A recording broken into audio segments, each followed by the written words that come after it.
अस्सलाम वालेकुम people, welcome to defence outpost. तो ईरान, इजराइल और यूएस के दरमियान जब पहली दफ़ा हॉस्टैलिटीज़ का आगाज़ हुआ और अभी इस टाइम के ऊपर बात करेंगे तो ये हॉस्टैलिटीज़ और जो जंग की सिचुएशन है, कॉन्फ्लिक्ट की सिचुएशन है, ये अभी तक चल रही है। लेकिन ईरान की तरफ से जो इंपॉर्टेंट स्टेप लिया, जो उनके लिए उनके हिसाब से एक स्ट्रेटेजिक एडवांटेज था, उन्होंने जो स्ट्रेट ऑफ हॉर्मोज है उसको कंटेस्ट कर दिया। यानी कि जहां पर पहले स्ट्रेट ऑफ हॉर्मोज से खुले तरीके से शिप्स पास करती थी, जो ऑयल टैंकर्स थे वो पास करते थे, लेकिन ईरान, यूएस और इजराइल की जो एक कॉन्फ्लिक्ट है उसके बाद से ईरान ने इस चीज़ को अलाउ नहीं किया। ईरान के जो आईआरजीसी है, इस्लामिक रेवोल्यूशनरी गार्ड, उन्होंने इस चीज़ को ओपनली अनाउंस किया। स्ट्रेट ऑफ हॉर्मोज इस टाइम के ऊपर हर किस्म की शिप के लिए बंद है और अगर इस चीज़ के ऊपर कंप्लाई नहीं किया जाता तो ईरान के पास पूरी अथॉरिटी होगी उन शिप्स को टारगेट करने की। एंड देन बाद में हमने देखा भी काफ़ी ज़्यादा ऑयल टैंकर और जो आपके कार्गो शिप्स हैं उनके ऊपर आईआरजीसी या फिर ईरान की जो नेवी है उनकी तरफ से एंटी शिप मिसाइल्स को फायर किया गया। उसके बाद ड्रोन्स को फायर किया गया जिन्होंने 2 से 3 शिप्स को डैमेज किया। एंड उसके बाद जो स्ट्रेट ऑफ हॉर्मोज है वो कंटेस्ट हो गई थी क्योंकि वहां पर एक थ्रेट अलर्ट था। तो तकरीबन जो तमाम शिपिंग रूट्स हैं स्ट्रेट ऑफ हॉर्मोज से वो बंद हो गए थे और एक एनर्जी क्राइसिस जनरेट हुआ था जिसके जो रिपरकशंस हैं वो इस टाइम के ऊपर साउथ एशिया में हर कंट्री के अंदर देखने को मिल रहे हैं, जहां पर पेट्रोल और डीजल की जो प्राइसेस है वो ऊपर जा रही हैं। कंट्रीज जो है वो अपना नेशनल रिजर्व यूज कर रही हैं क्रूड ऑयल का, ताकि जो रोजमर्रा की उनकी कंट्री की डिमांड है उसको पूरा किया जा सके। तो जिस तरह की सिचुएशन बनी हुई है, ऑब्वियस ही बात है आप उसको ज्यादा देर तक चलने नहीं दे सकते। आपको कुछ ना कुछ करना है ताकि आपका अपना इंटरेस्ट जो है वो सिक्योर हो सके। इन्हीं सब को देखकर पाकिस्तान की जो नेवी है उन्होंने एक ऑपरेशन लॉन्च किया है, ऑपरेशन मुहाफिजुल बहर के नाम से, जिसके तहत पाकिस्तान नेवी की जो हर एक कॉम्बैट रेडी ऑपरेशनल शिप है वो इस टाइम के ऊपर अरेबियन सी समेत तमाम जो कंटेस्टेड एनवायरनमेंट है, जिसमें इंडियन ओशन है, गल्फ ऑफ अदन है, गल्फ ऑफ ओमान है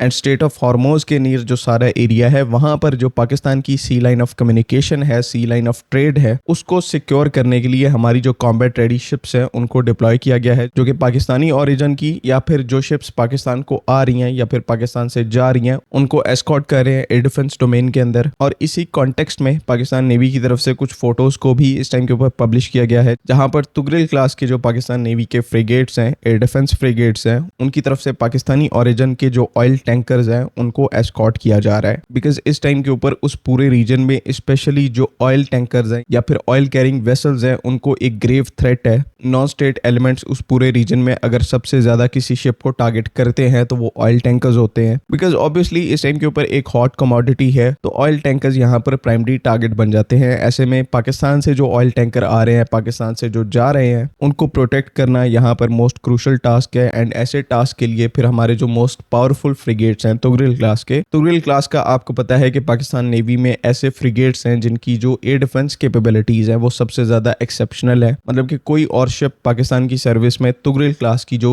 एयर डिफेंस कैपेबिलिटी है उसको मैच नहीं कर पाती। बिकॉज आपको यहाँ पर 32 VLS सेल्स में HQ-16 जैसे जो capable short range surface to air missiles हैं वो मिल जाते हैं। उसके बाद इवन यहाँ पर 2 के नंबर में जो Chinese close in weapon system है टाइप 730, जो कि 7 बैरल की एक गैटलिंग गन है, 5800 राउंड पर मिनट के हिसाब से फायर पावर को डिलीवर कर सकती है। ड्रोन्स के अगेंस्ट में, इनकमिंग मिसाइल्स के अगेंस्ट में काफी ज्यादा एक इफेक्टिव वेपन है। इसके अलावा इवन तुगरिल की जो मेन गन है वो एयर डिफेंस रोल्स के अंदर डिप्लॉय की जा सकती है। और स्पेशली ड्रोन्स की बात करेंगे तो तुगरिल का जो इनबिल्ट इलेक्ट्रॉनिक वॉरफेयर स्वीट है वो all aspect intense jamming capabilities के साथ आता है। तो सॉफ्ट किल की कैपेबिलिटी भी यहाँ पर ड्रोन्स के अगेंस्ट में और लाइटिंग मिनेशन के अगेंस्ट में आपको मिल जाती है। बिकॉज इसी किस्म का ये जो ऑयल टैंकर्स है वो थ्रेट फेस कर रहे होते हैं, या तो एंटी शिप मिसाइल्स का थ्रेट होता है या फिर ड्रोन्स का और लाइटिंग मिनेशन का थ्रेट होता है। तो पाकिस्तान की शिप्स के अगेंस्ट में अगर ऐसा कोई भी थ्रेट जो है वो अराइज होता है तो पाकिस्तान नेवी की ये जो शिप्स हैं वो पूरे तरीके से केपेबल हैं उस थ्रेट को मिटिगेट करने के लिए। और जो एक एंड ऑब्जेक्टिव है कि पाकिस्तान की हर तरह की जो सी लाइन ऑफ कम्युनिकेशन है, सी लाइन ऑफ ट्रेड है, उसको प्रोटेक्ट करना, उसकी जो इंटेग्रिटी है उसको मेंटेन करना, चाहे थ्रेट जो है वो कहीं से भी आता है। बिकॉज इस पूरी इन्वायरमेंट में आपका कोई फ्रेंड नहीं है, जिसे आप यहाँ पर समझते भी हैं कि वो ब्रदरली कंट्री होने के नाते आपकी जो शिप्स हैं उनको टारगेट नहीं करेंगे। तो ये भी आप अपने आप को एक गलत तंबीह दे रहे हैं। जो उनकी इस टाइम के ऊपर सिचुएशन है वो कोशिश करेंगे कि हर एक शिप को टारगेट किया जाए और ऐसा फिर हम नहीं होने दे सकते। बिकॉज हमारी भी एक नेशनल सोवरेनिटी है, हमारे भी लोग हैं जिनको हमने सर्विस करना है। तो अपने एसेट्स की और अपनी नेशनल सिक्योरिटी की प्रोटेक्शन की गर्ज से पाकिस्तान किसी के सामने सॉफ्ट प्ले नहीं करने वाला। जो थ्रेट हमें पोज होगा चाहे वो जहां से भी है उसको एलिमिनेट किया जाएगा। आई होप कि तमाम चीजें यहाँ पर क्लियर हैं। अगली वीडियो तक के लिए अल्लाह हाफिज़। पाकिस्तान जिंदाबाद।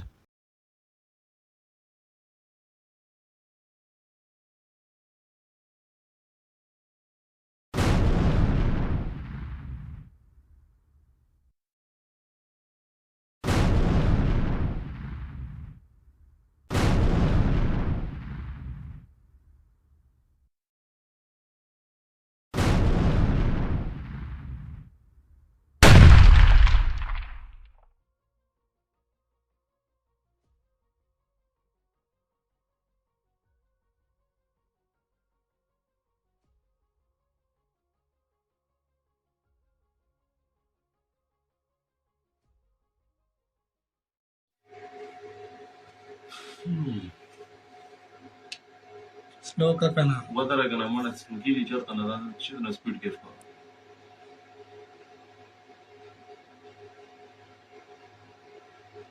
वैसे